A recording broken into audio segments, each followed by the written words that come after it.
Et si un scientifique moderne voyageait à l'âge de pierre? Premier jour, tu te réveilles sur le sol froid. Le chef de la tribu se moque de tes bras tout minces. Et elle te pousse sur le côté pour te montrer comment on fait du feu, et frotte des bâtons l'un contre l'autre comme un fou. Les heures passent, il ne se passe rien. À part des mains en sang pointois, tu n'utilises pas la force. Tu tailles un tube creux dans du bois dur et un bâton qui s'emboîte parfaitement dedans.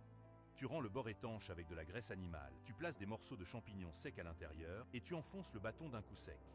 La compression soudaine de l'air crée une chaleur de 400 degrés. Tu retires le bâton. Le champignon est rouge vif. Le chef s'arrête de rire. Les femmes de la tribu fixent tes mains avec admiration. Deuxième jour, les chasseurs meurent de faim. Le chef essaie de pêcher du poisson, mais il rate tout le temps à cause de la réfraction de la lumière dans l'eau. Il hurle de rage. Tu ramasses des coquilles de noix, tu les écrases entre deux pierres et tu jettes la poudre dans l'eau peu profonde.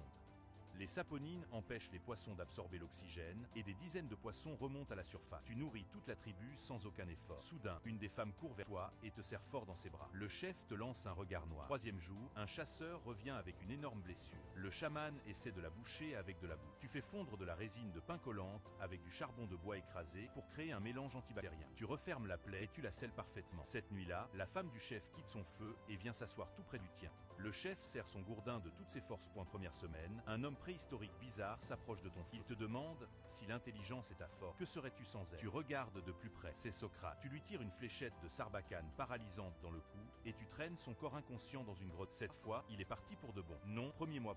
Et la viande pourrit tout le temps à cause du soleil. Tu construis un frigo primitif avec 2 pots en terre cuite et du sable humide.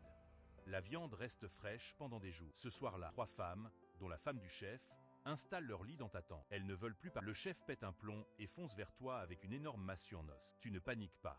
Tu souffles une fine poudre sur ta torche et tu crées une énorme explosion de feu. Le chef tombe à genoux. C'est toi, le nouveau chef de la tribu.